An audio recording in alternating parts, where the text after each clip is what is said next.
الحمد لله نحمده ونستعينه ونستغفره ونؤمن به ونتوكل عليه ونعوذ بالله من شرور أنفسنا ومن سيئات أعمالنا من يهد الله فهو المهتدي ومن يضلل فلن تجد له وليا مرشدا فنشهد أن لا إله إلا الله وحده لا شريك له ونشهد أن سيدنا وسندنا ونبينا محمدا صلى الله عليه وسلم الذي أرسله الله بالحق بشيرا ونذيرا وداعيا إلى الله بإذنه وسراجا منيرا وقال الله تعالى في كلامه المجيد وفرقانه الحميد ما كان محمد أبا أحد من رجالكم ولكن رسول الله وخاتم النبيين وكان الله بكل شيء عليما إن الله وملائكته يصلون على النبي يا أيها الذين آمنوا صلوا عليه وسلموا تسليما صلى الله على محمد صلى الله عليه وسلم صلى الله على محمد صلى الله عليه وسلم الله عاشق وسلم بلند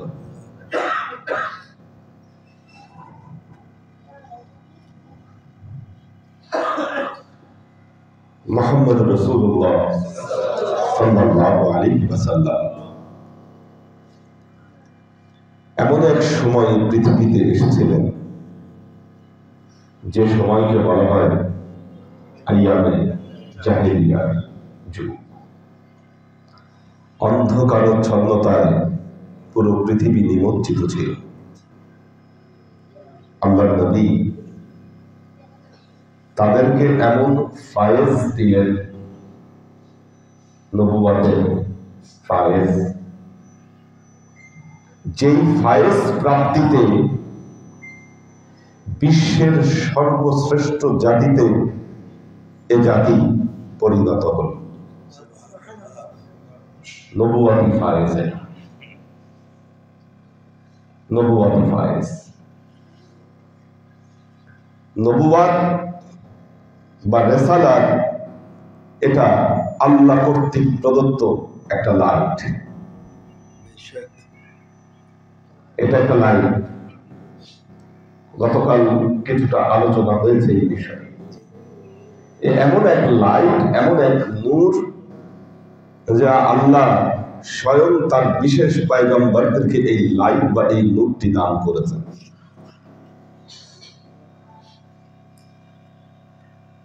এবং নবীদের কাছ থেকে সেই নূর, সেই লাইট ওলি আউলিয়াদের ভেতরে তারা ধারণ করেন এবং এই লাইটকে চতুর্দিকে ছড়িয়ে দেন। এই জন্য পবিত্র কোরআনে আল্লাহ তাআলা তার নবীকে চাঁদের সাথে তুলনা না করে প্রদীপের সাথে তুলনা করেছেন।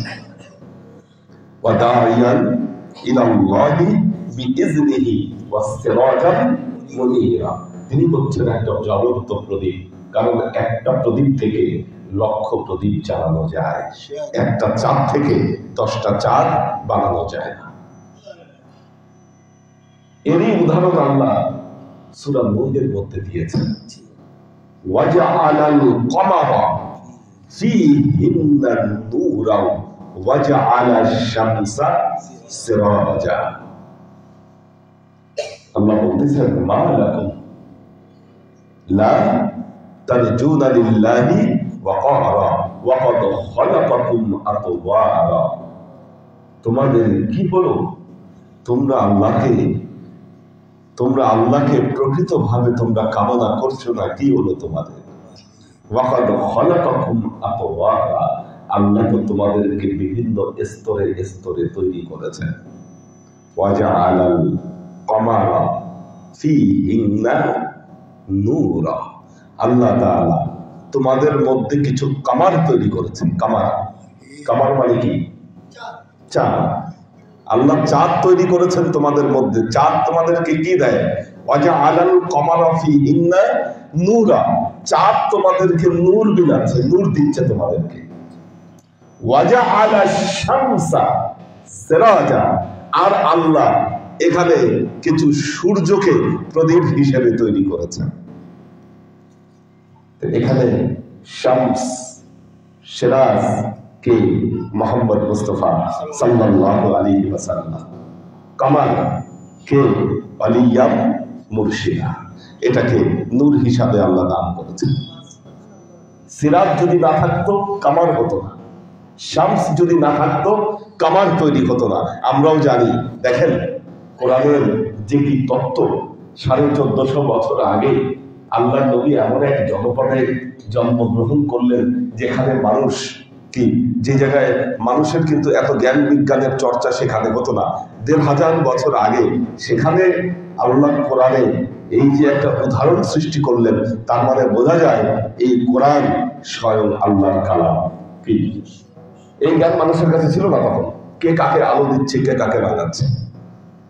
কিন্তু আল্লাহ কি চমৎকার একটা উদাহরণ তৈরি করলেন। সাহিত্য না বুঝলে কোরআনকে ব্যাখ্যা করা যাবে না। ওয়াজআলাল কমারা ফীহিন্না নূরাও ওয়াজআলাশ শামসা সিরাজা। আপনারা যারা সালেক,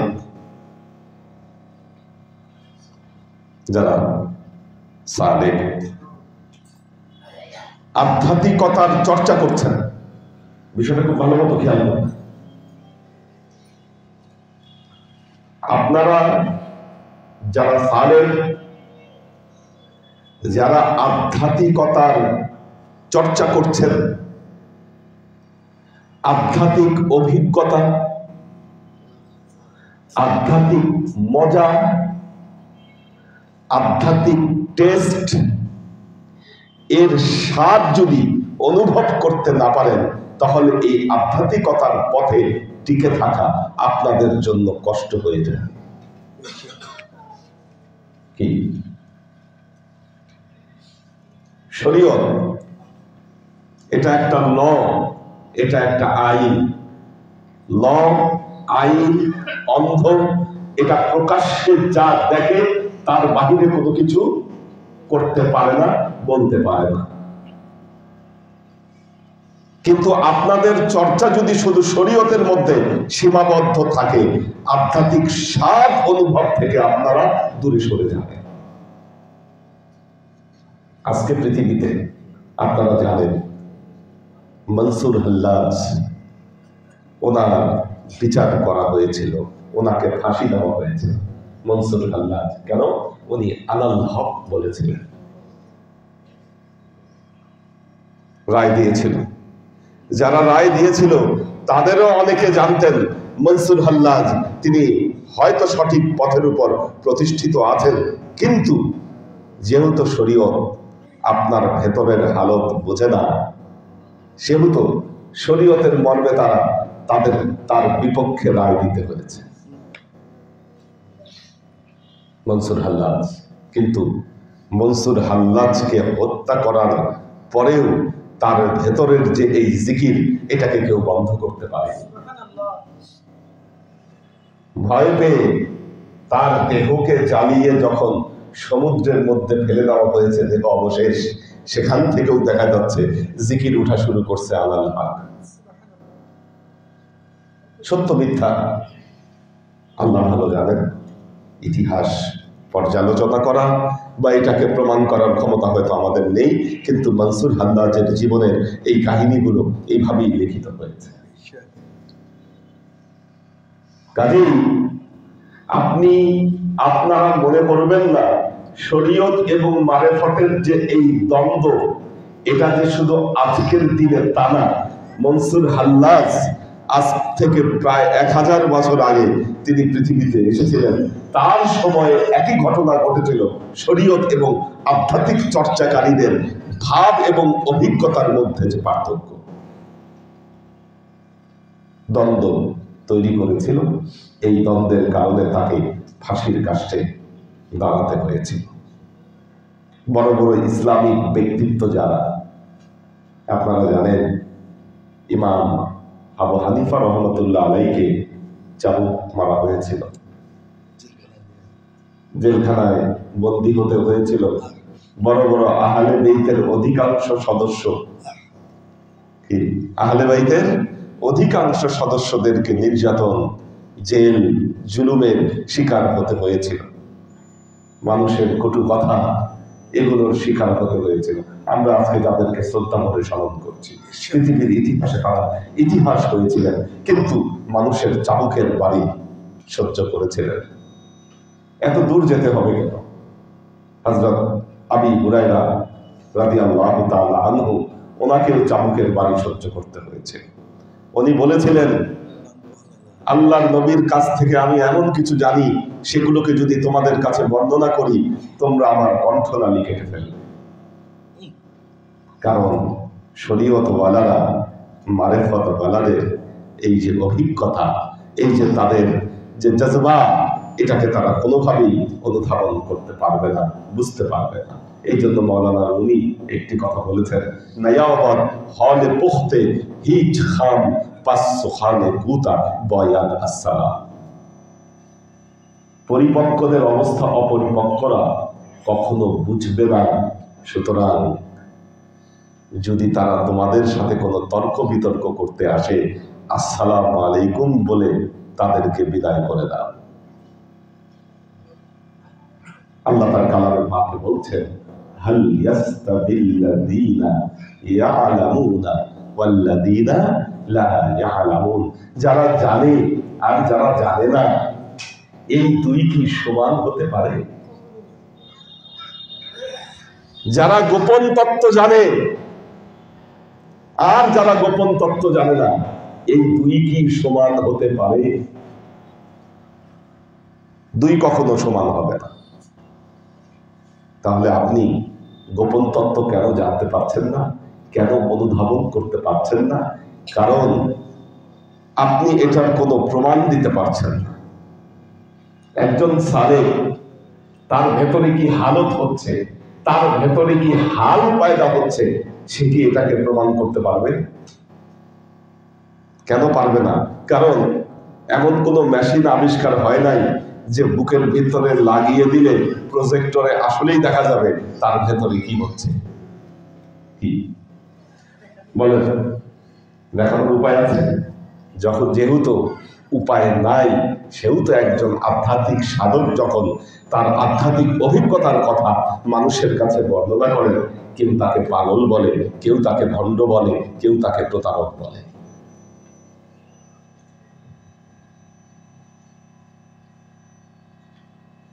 ঠিক কিনা? এর কঠিন সমস্যা। কিন্তু তাই বলে আপনি সাধু সেজে বসে থাকবেন, আপনি সন্ন্যাসী সেজে বসে থাকবেন, আপনি মানুষের কাদা গায়ে লাগাবেন না। আপনি মানুষের কাদা গায়ে লাগাবেন না, আপনি বসে থাকবেন, আপনার জীবনে আধ্যাত্মিক অভিজ্ঞতা কোনোদিনই তাহলে হাসিল হবে না। এজন্য পবিত্র কোরআনে আল্লাহ বলেছেন এই সমস্ত লোকদেরকে কি, ওয়ালা ইয়াখাফুনা লাউমাতা লাইমিন। ওয়ালা ইয়াখাফুনা লাওমাতা লাইমিন। এই সমস্ত লোকেরা যারা লাওমাতা লাইমিন, যারা তাদেরকে ভৎসনা করে, ভৎসনাকারীদের ভৎসনায় তারা কখনো ভয় পায় না।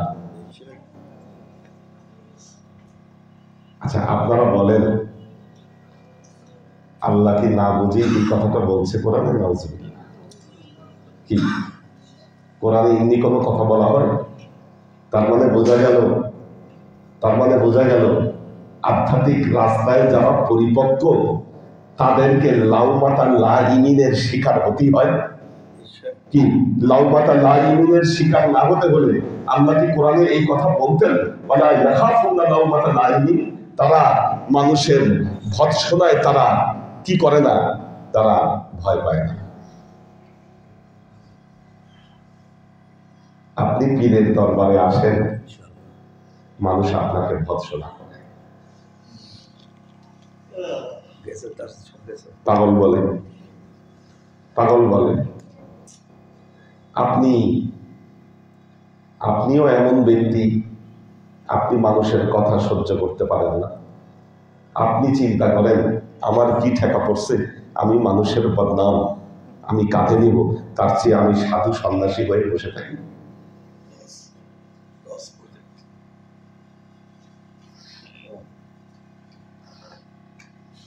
মাওলানা জালালউদ্দিন রুমি, তিনি জগতের বিখ্যাত একজন মাওলানা ছিলেন।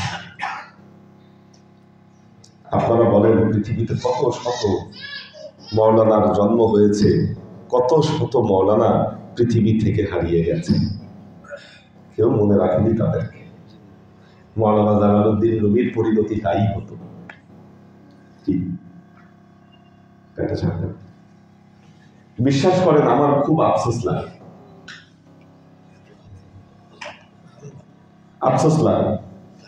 কাদের জন্য? হ্যাঁ, যারা ওয়াহাবি সালাফি, এই যে আজকে ওনারা যিনি ইন্তেকাল করেছেন তার জন্য মিলাদের আয়োজন করলেন, এখানেও দেখবেন ফতোয়াবাজির মানুষের কোনো অভাব নাই, ফতোয়া দিয়ে মিলাদ বন্ধ করে দিবে। বন্ধ করতে করতে এমন অবস্থা হয়েছে, ছেলে জানি না তার বাবা কবে ইন্তেকাল করেছে, কবে মারা গেছে, ছেলে বলতে পারে না আমার বাবা কবে মারা গেছে। সময়, সাল, ডেট সব ভুলে গেছে। তার মানে আপনি চিন্তা করে দেখেন, এই লোক ইতিহাসের আস্থা করে নিমজ্জিত হয়েছে।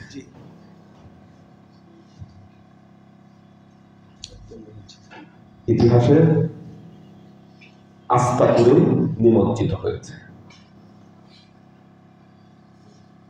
আজকে মাওলানা রুমি যদি একজন মাওলানা থাকতেন, ইতিহাসের আস্থা করে তিনি নিমজ্জিত হতেন। আজকে তিনি মাওলায়ে শামসে তাবরিজির দেখা পেয়েছিলেন বলেই পৃথিবীর মানুষ আজও তাকে স্মরণ করে রেখেছে। এই জন্য তিনি বলেছিলেন, মারদে বুদাম, মরদে বুদাম, জেন্দে সুদাম, গরিয়ে বুদাম, খান্দে সুদাম, দৌলাতে এস অবাদ, দৌলাত পয়ান্দে সুদাম। আমি মৃত ছিলাম, জীবিত হয়ে উঠলাম, কাঁদতে ছিলাম, হাসতে শুরু করলাম, প্রেমের অবিনশ্বর সম্পদ আমি পেলাম, তাই তো আমি প্রেমিক হয়ে উঠলাম।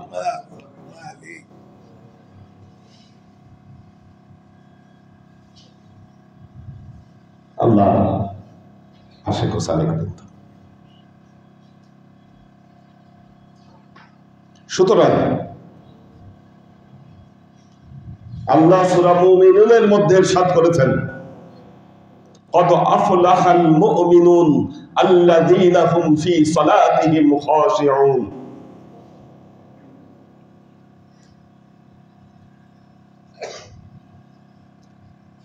فويل للمصلين।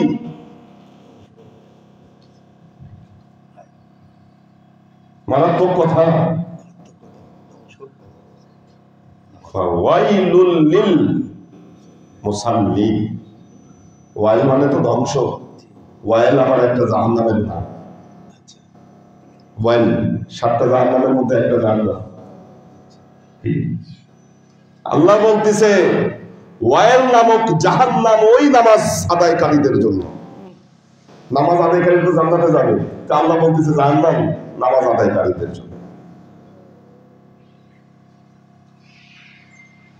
আল্লাযীনা হুম ফি সালাতিহিম সাহুন।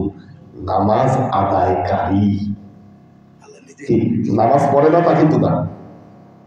খেয়াল করেন, ফাওয়াইলুল লিল মুসাল্লিন, ওই সমস্ত মুসাল্লিনদের জন্য ওয়াইল নামক জাহান্নাম। যারা কি করে? আল্লাযীনা হুম ফি সালাতিহিম সাহুন, যারা তাদের নামাজের ব্যাপারে উদাসীন। নামাজ পড়ে ঠিক আছে, নামাজ খালি পড়েই যায়, নামাজের ভেতরে তাদের আর কোনো কিছু অর্জিত হয় না। ঠিক এটারই বিপরীত, কদ আফলাহাল মুমিনুন, ওই সমস্ত মুমিনরা সফল হয়ে গেল। আল্লাযীনা হুম ফি সালাতিহিম খাশিউন, যখন নামাজে দাঁড়ায় তখন তাদের অন্তর আল্লাহর প্রেমে বিগলিত হয়ে যায়।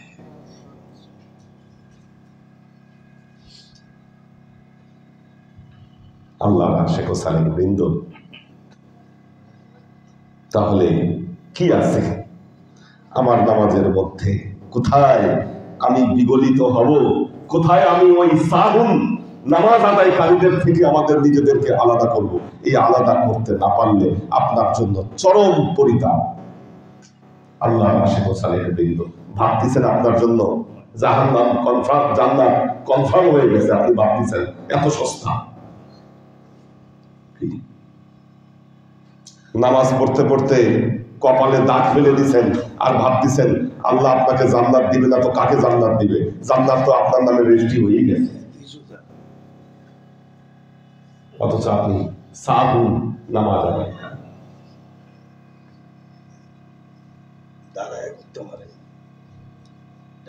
এত সোজা?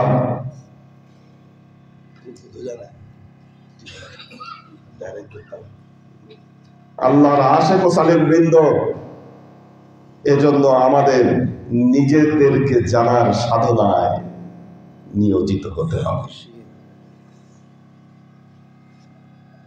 কাকে জানার সাধনায়? নিজেকে জানার সাধনায়। মান আরাফা নাফসাহু ফাকাদ আরাফা রাব্বাহু, যে তার নিজেকে জানলো সে তার প্রভুকে জানতে পারলো।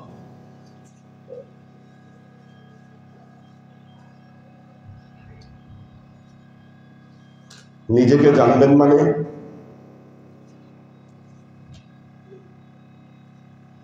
আল্লাহ আপনার ভেতরে এমন এক সম্পদ লুকিয়ে রেখেছেন। কোহিনূর হীরার নাম শুনেছেন? এখন কোহিনূর হীরা যদি কাদার দলার ভেতরে আপনার হাতে দেওয়া হয়, আপনি কি বুঝবেন ওইটার ভেতরে কি আছে?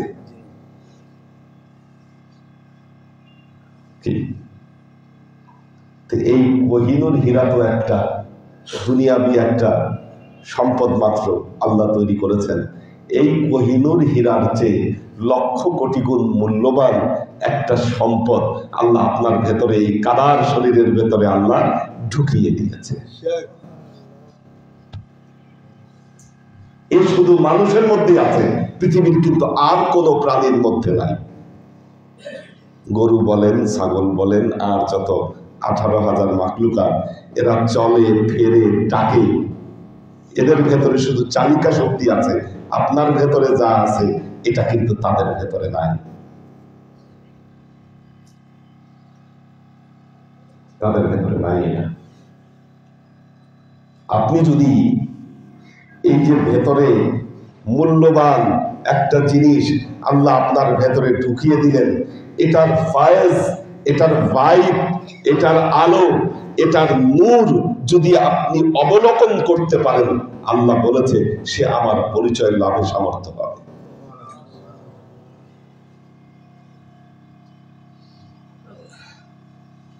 ফরিদউদ্দিন আত্তার তিনি মান্তিকুত্তায়ের রচনা করেছিলেন। মান্তিকুত্তায় এর কেন্দ্রবিন্দুতে ছিল সিমোর্গ, হুদহুদ পাখি। হুদহুদ পাখি, হুদহুদ পাখি কি? সুলাইমান আলাইহিস সালামের দরবারের একটা পাখি, যে পাখির বর্ণনা কোরআনে এসেছে। সূরা নামল। এই হুদহুদ পাখি পৃথিবীর সব গোপন খবর দিতে পারে। এখন পাখিরা একদিন হুদহুদ পাখিকে জিজ্ঞাসা করলো, তুমি এত কিছুর খবর দাও, আমাদের স্রষ্টার খবর দাও তো দেখি।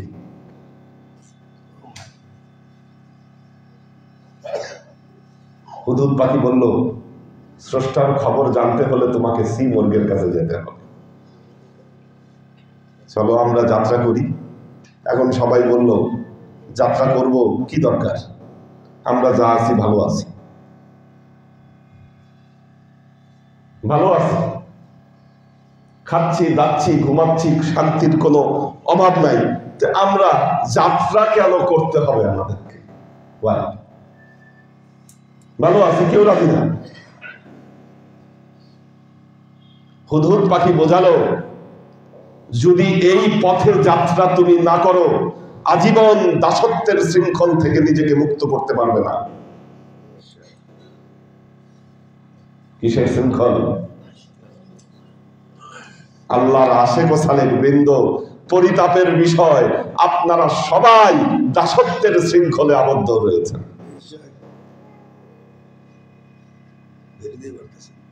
দাসত্বের শৃঙ্খলে আপনারা আবদ্ধ। এই শৃঙ্খলকে না ভাঙতে পারলে, এখান থেকে নিজেকে আজাদ করতে না পারলে, আল্লাহকে চেনার সাধনায় আপনাদের অগ্রসর হওয়া সম্ভব নয়। এজন্য মাওলানা রুমি বলছেন, বন্দ বক্সেল এ বেসার, শুধু আজাদ চাঁদ বাউসি তার বান্দে সি মোজার। বান্দ বক্সেল, বাঁধন ছিঁড়ে ফেলো হে বৎস, মুক্ত হয়ে যাও, স্বাধীন হয়ে যাও। কতদিন আর সোনা রূপার বাঁধনে নিজেকে আবদ্ধ করে রাখবা?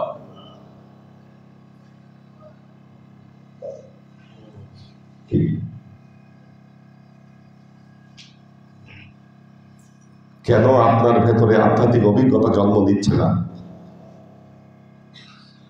আপনি দাসত্বের শৃঙ্খলে নিজেকে বন্দী করে রেখেছেন। এই শৃঙ্খল ভাঙতে হবে। এই শৃঙ্খল ভাঙলে দেখবেন এমন দরজা উন্মুক্ত হবে, যেই দরজার দ্বারা স্রষ্টাকে জানার সাধনায়, আল্লাহকে চেনার সাধনায় আপনি অগ্রসর হতে পারবেন। কারণ গতকাল বলেছি, কলুষিত হৃদয়ে আল্লাহ তার নূরের ছায়াকে বিস্তার করেন না।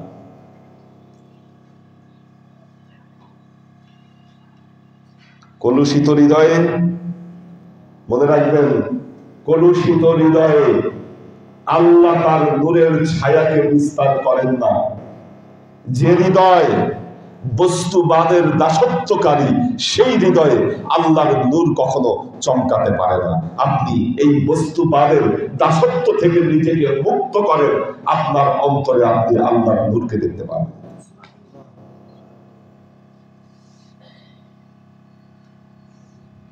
আপনার শুরুয়াত, আপনার শুরু এখান থেকে হতে হবে।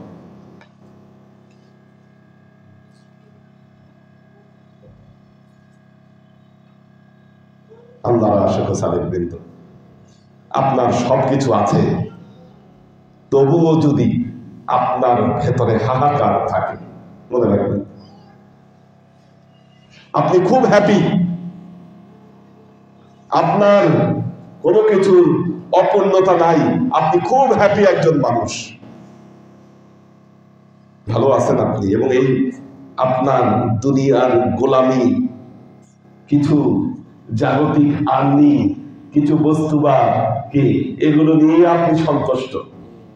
যদি এই হালত হয়, আপনার হৃদয় ধ্বংসের দিকে আগাচ্ছে। আপনার অনেক কিছু আছে, থাকা সত্ত্বেও কি এক অপরিতৃপ্তি আপনার ভেতরে সর্বক্ষণ নাড়া দিচ্ছে। কি হলো এটার ভেতরে? আগুন জ্বললো নাকি?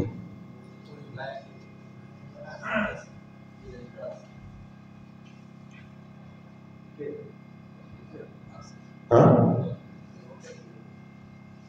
লাগাই দেব। আচ্ছা, তো যদি কোথায় ছিলাম? যদি আপনার ভেতরে কোনো অপরিতৃপ্তি যদি নাড়া দেয়, মনে রাখবেন আধ্যাত্মিক আহ্বান আপনার দরজায় কারা নাড়ছে। দরজায় নাড়া দিচ্ছে। দরজা খোলার সময় হয়েছে। আল্লাহর আশিক ও সালেক বৃন্দ, আপনাদের জন্য নসিহত, সকল ইবাদত, সকল বন্দিগির ক্ষেত্রে আপনার কলবের দিকে নজর দেবার চেষ্টা করুন। খুঁজতে থাকুন সেখানে কোনো আলো দেখা পান কিনা। কি খুঁজবেন? আলো। কোথায় খুঁজবেন? কলবের ভিতর। যে আলো চোখ বন্ধ করলে দেখা যায়।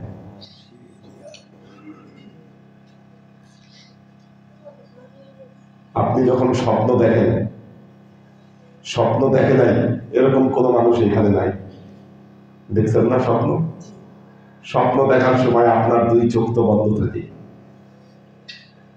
বন্ধ থাকে কিনা? দুই চোখ বন্ধ থাকলে যদি স্বপ্ন দেখা যায়, কোন চোখ দিয়ে সেই স্বপ্ন দেখে না? কাজেই ওই চোখ দিয়ে, একমাত্র ওই চোখ দিয়ে মহান আল্লাহ রাব্বুল আলামিনের নূরের ঝলক আপনার দেখা সম্ভব। এটা হলো সালেকের জন্য প্রথম পদক্ষেপ।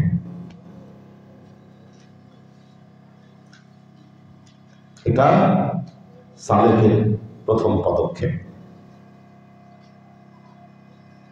যাত্রার শুরু। শেষ কোথায় হবে কেউ বলতে পারে না। কেউ বলতে পারে না, কারণ সালেকদের সকলের আধ্যাত্মিক অভিজ্ঞতা একরকম হবে না। রবি বলছেন,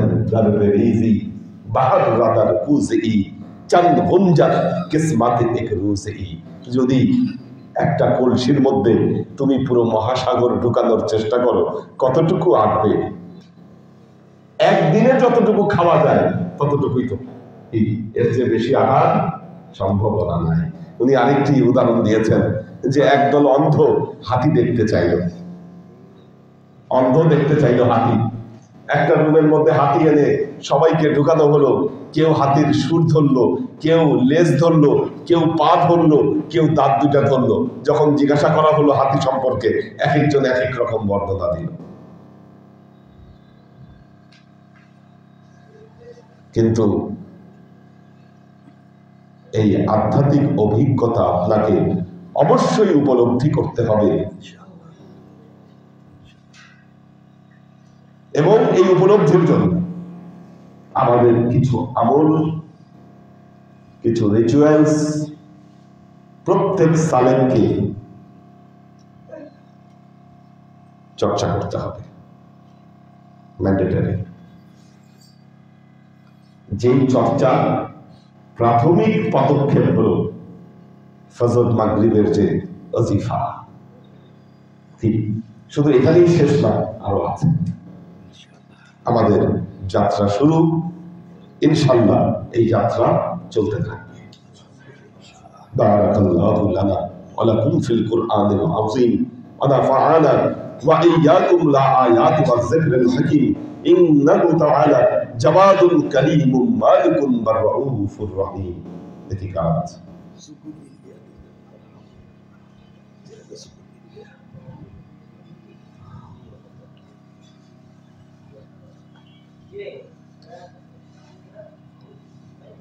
মুস্তাহিদুর মাহিন, মাহফুজুল হক উজ্জ্বল, সিয়াম হোসেন,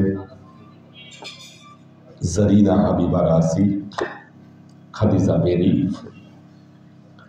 সাজ্জাদ রহমান, নাজিমুদ্দিন ভাই ফ্যামিলি আছেন, নুসরাত জাহান সারা, কৈতর বিধি, শহীদুল ইসলাম মামুন, শামিমারা, একে আজাদ, সুরভি আক্তার নিপা, মোহাম্মদ ফরিদ, কবির হোসেন, এইচ.কে কনক, আব্দুর রহিম হিমেল, পাখির ভেজ, মোহাম্মদ মারুফুর রহমান। আল্লাহ সবাইকে ভালো রাখুন, সুস্থ রাখুন।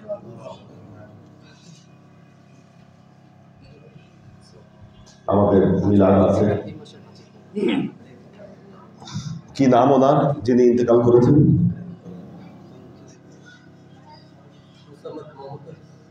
মোসাম্মদ মমতা। আপনার আম্মা হয়, সবাই দোয়া করবেন ওনার জন্য।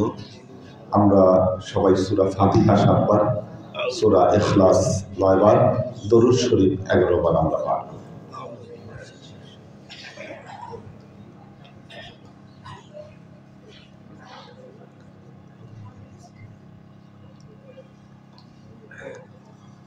এটা আবার কে খুললো? এটা তালা দিয়ে রাখতে পারেন না?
আসুন আমরা রাসূল পাক সাল্লাল্লাহু আলাইহি ওয়াসাল্লামের শানে দরুদ ও সালাম প্রেরণের মাধ্যমে আমাদের হৃদয়ের আশিগুলোকে আল্লাহর দরবারে পেশ করি।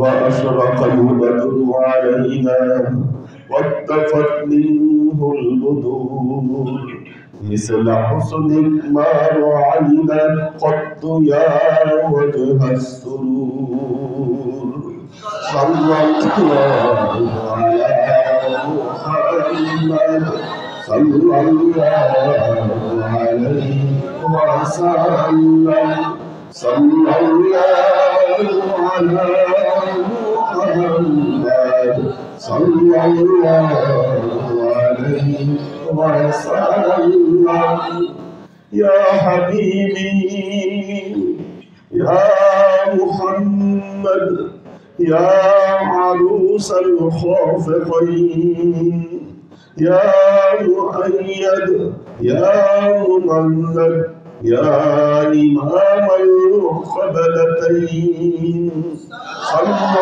الله على محمد صلى الله عليه وسلم صلى الله على محمد صلى الله عليه وسلم ما رأينا عيسى حمدان من سور إلا إليه والغمام لك ظلت والملائكة صلوا عليه صلى الله على محمد صلى الله عليه وسلم صلى الله على محمد صلى الله عليه وسلم سيدي يا رسول الله سلم عليك يا حبيب الله اللهم صل على سيدنا محمد وعلى آل سيدنا مولانا محمد اللهم صل على سيدنا مولانا محمد وعلى آل سيدنا مولانا محمد اللهم آمين اللهم صل على محمد وعلى آل محمد كما صليت على إبراهيم وعلى آل إبراهيم إنك حميد مجيد اللهم بارك على محمد وعلى آل محمد كما باركت على إبراهيم وعلى آل إبراهيم إنك حميد مجيد ربنا ظلمنا أنفسنا وإن لم تغفر لنا وترحمنا لنكونن من الخاسرين ربنا آتنا في الدنيا حسنة وفي الآخرة حسنة وقنا عذاب النار ربنا لا تزغ قلوبنا بعد إذ هديتنا وهب لنا من لدنك رحمة إنك أنت الوهاب اللهم إنك عفو تحب العفو فاعف عني يا غفور رحيم الودود اللهم نور قلوبنا بنور الإيمان ونور قلوبنا بنور الإسلام ونور قلوبنا بنور الإحسان وزين أخلاقنا بنور محمد صلى الله عليه وسلم اللهم إنا نسألك علما نافعا رزقا واسعا عملا مقبولا شفاء من كل داء قلبا خاشعا ذهنا ذاكرا إيمانا كاملا توبة قبل الموت راحة عند الموت ولذة بعد الموت اللهم إنا نسألك رحمتك في كل درجة فلاحا في كل أمر ونعوذ بك من الشرك والشك والنفاق والبدعة ومن كل وسوسة الشيطان يا الله يا رحمن يا مالك আমরা এতক্ষণ তোমার দরবারে যে সমস্ত আমলকে উপস্থাপন করলাম ত্রুটিমুক্তভাবে এই আমলগুলোকে আমাদের তরফ থেকে কবুল করে নাও তুমি এর জায়গা আমাদের পেয়ারা নবী হযরত মুহাম্মদ মুস্তাফা সাল্লাল্লাহু আলাইহি ওয়াসাল্লামের কাছে পৌঁছে দাও আল্লাহ আমাদের নবীর পরিবারবর্গের কাছে তুমি এর জায়গাকে পৌঁছে দাও এই দুনিয়ার সমস্ত আম্বিয়ায়ে কেরাম সাহাবায়ে কেরাম তবে ওয়ালি আউলিয়া গৌস কুতুব আমাদের মা বাবা ভাই বোন আত্মীয় স্বজন এই দরবার থেকে যত পীর ভাই বোন চলে গেছে সবার রূহে তুমি এর জায়গাকে পৌঁছে দাও তুমি তোমার হাবিবের ওসিলায় আমাদের সবাইকে কবুল ক্ষমা করে দাও আমাদের জীবন থেকে সমস্ত অভাব অভিযোগ বালা মুসিবত দুঃখ কষ্ট রোগ শোককে দূরভূত করে দিয়ে দৃঢ় হস্তে তোমার দ্বীনের খেদমতের তৌফিক তুমি আমাদেরকে দান করো বিশেষ করে আল্লাহ আজকে আমরা যার জন্য এই মিলাদ মাহফিলের আয়োজন করলাম আল্লাহ তুমি তার রূহে এর জায়গাকে পৌঁছে দাও তুমি তার পূর্বপর সমস্ত ত্রুটি বিচ্যুতি গুলোকে তুমি মাফ করে দাও আল্লাহ তুমি তার কবরকে জান্নাতের সাথে সংযুক্ত করে দাও জান্নাতি লেবাস পরিয়ে তুমি তাকে ধন্য করে দাও আল্লাহ তোমার পেয়ারা বান্দা বান্দীদের সাথে তুমি তাকে অন্তর্ভুক্ত করে দাও আমাদের জীবন থেকে সমস্ত অভাব অভিযোগ বালা মুসিবত দুঃখ কষ্ট রোগ শোককে দূরীভূত করে দিয়ে দৃঢ় হস্তে তোমার দ্বীনের খেদমতের তৌফিক তুমি আমাদেরকে দাও سبحان ربك رب العزة عما يصفون سلام على المرسلين والحمد لله رب العالمين واجعل آخر كلمتنا عند الموت لا إله إلا الله محمد رسول الله